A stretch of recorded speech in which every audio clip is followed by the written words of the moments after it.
Hey, what's up, everybody? Bowler MJ here again. It is July 9th, 2017.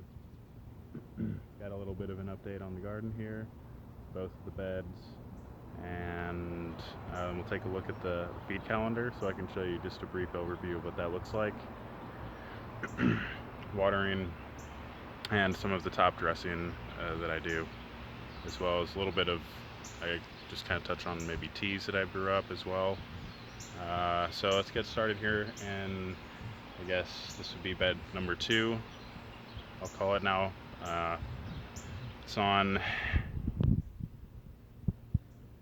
the right, sorry, the left side if you're looking straight at both of the beds, but you can see over here I pulled out all of the lettuce. We still have beans down here. They're trying to do something. I'm going to try to bring those up to the trellis and see if we can get those strengthen up, thicken, and produce some beans for us. My son's kind of school project that he brought home is growing fairly well here. I saw some beans growing earlier. Oh yeah, there you go. I think it's, I don't know, lima or green bean maybe. He kept saying that there were lima beans, but those to me look possibly like green beans. And then there were some broader ones down inside. Don't see any of those right now. Oh yeah, down here along the bottom. So I think there might be 2 different plants in there. They look slightly different, but ideally get a trellis in there, some sort of maybe a pyramid trellis, and then start to tie those up. And behind that is the broccoli, which is starting to come in. Finally, we can see this. Get a view from the top. See the florets are starting to fill in finally, and it's looks like slugs that have been chewing up the leaves here. Try to remedy that here within a few days. I'm not sure what impact that's going to have. Obviously, less leaf matter there, less power factory for the plant itself, but from what I can tell, it seems fairly healthy. And then the Ford hook is just a monster. That stem or stalk, whatever you want to call that, is unbelievable. Huge. I don't have small hands, but that stalk is very large and it just keeps going. I just cut one off right over there. You can see the flower on it over on the fence. And then it looks like we have pickling cucumber. These guys right here. You can see that. There's a smaller one. And then there is a large one in here. I'm not sure if I'll be able to get that. The light is bright enough. But right through there, hopefully you can see. I think I may need to chop that one off. It's not already too big. Let's take a look at the cherry tomatoes. These things have really filled out over the past week or so. This was the first little bunch that started, and none of them quite ready yet, but as you see the other stalk here, I kind of split this one into 2. That wasn't my intention at first, but this one grew really quickly over on the right here.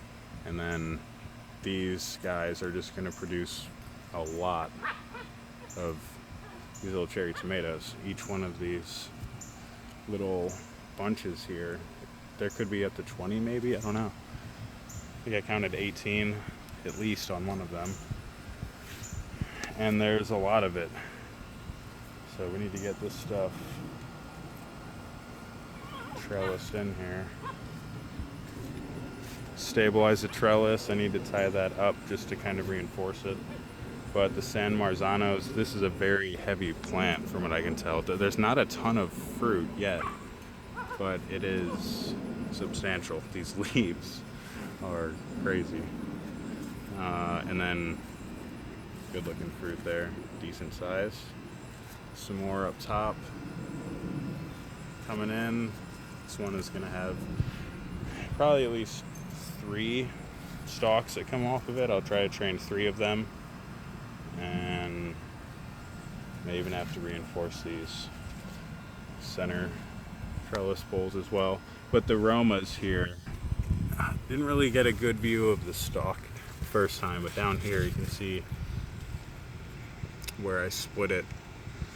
It actually grew into 3 new stalks when the main one broke off right after it was transplanted. And you can see another one coming up here. You might be able to chop that off and try to clone it, root that. But very dense fruit production here. There's a little brandywine that came off. No one took, it's been sitting here for several days. Little grasshopper down there. Then the brandywines. This is the big boy so far. You can see that fruit is quite large. Got some more going up top here. They got those nice deep ripples coming out where the stems connect. It's great. And then we come over to the watermelon, which continues to just take over this area. I would hate to have to chop some of this down, but I'm going to have to, because it just will not stop. Look at this. And that's after I have already pruned this 2 separate times, and I'm leading these vines out of the fenced area.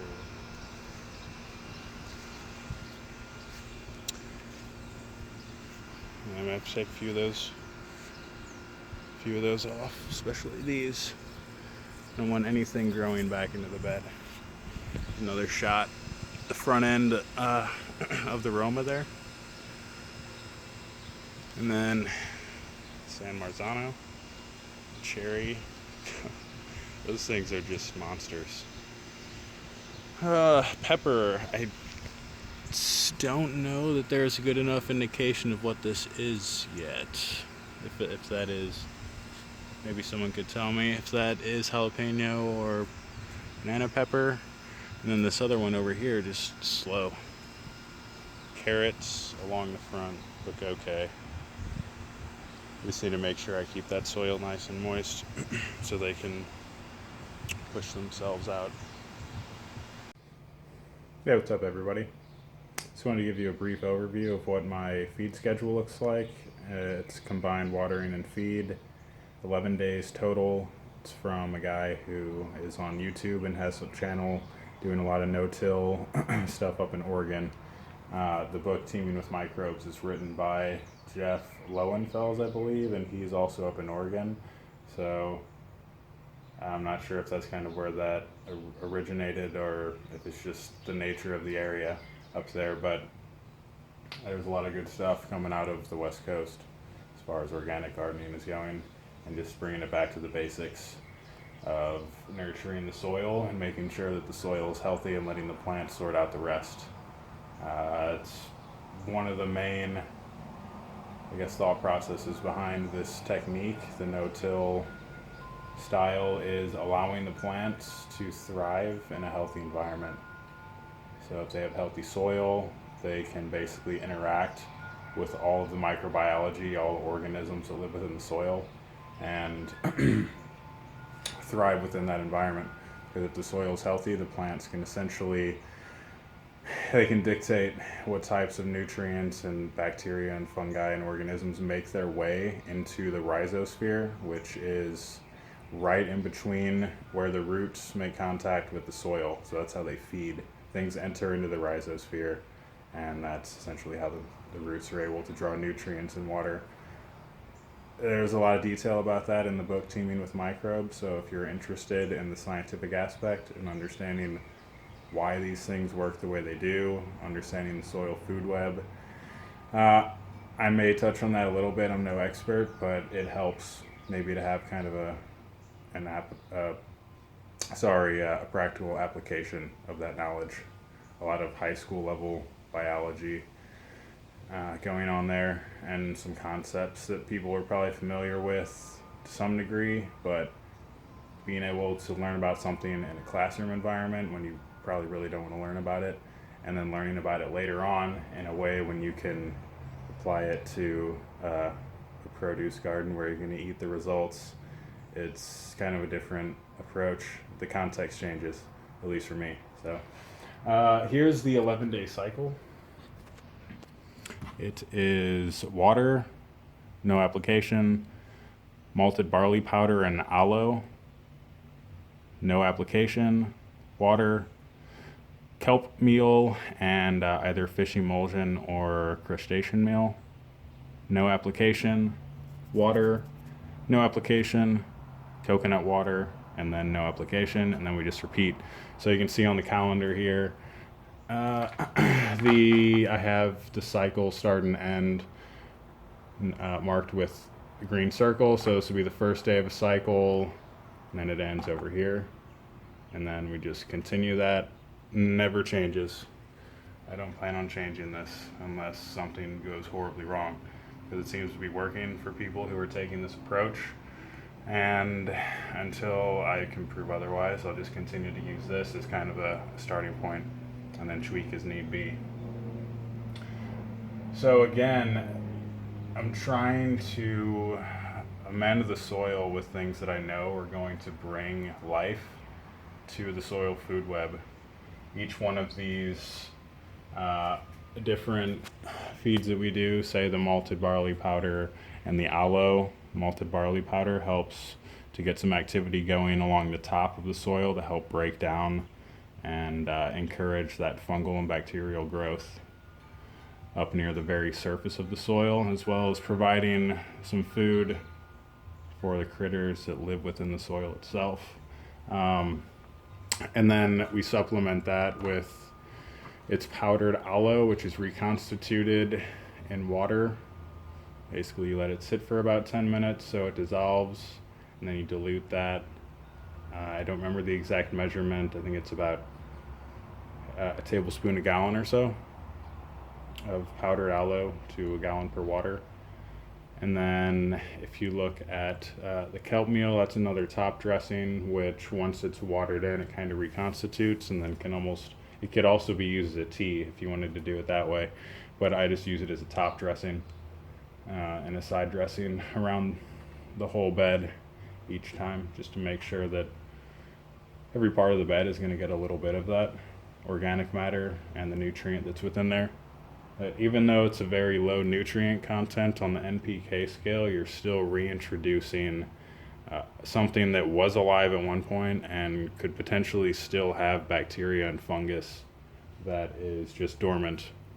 And when you rehydrate it, it can bring that back into the soil.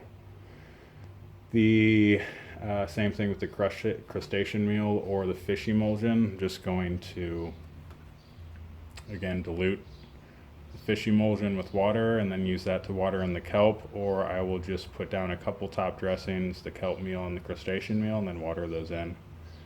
And then coconut water is powdered coconut water concentrate. So that is reconstituted with water and then diluted. I want to say it's anywhere between an eighth and a half of a teaspoon per gallon of water. Sorry for the shaky camera there, but again, it has nutrients and a lot of benefits to the soil. So we're not just going to overload the garden with some fertilizer that is crazy on the NPK scale, but isn't really going to sustain life in the long run. The whole point of this is that you're constantly adding to the soil so the soil can continue to sustain itself over time and just keep it in a healthy state, rather than risking I'm doing a feed less often but it's a higher content, and then you end up destroying a lot of the life in the soil. Because if you have, say, one aspect of the soil food web that's providing nitrogen fixing, or it's providing potassium or something that the soil needs in order to be healthy, if you remove that with a synthetic ingredient, the natural process that's going about by converting certain chemicals and making them plant usable, those natural organisms could potentially be replaced by a synthetic source. And then from there, if it gets worse, the rest of the soil food web breaks down, and you just end up with soil that is going to be reliant on synthetic sources, man-made amendments, and things like that. So that's just trying to keep it simple. Make sure the soil's healthy, allow the plants to thrive, and hopefully we'll dive a little bit more into that as the season wears on. And I'll try to put some content available, maybe some slides, and talk through some of that. Hope this has been helpful for you guys. If you have any questions, feel free to shoot me a message on YouTube, and take it easy. Peace.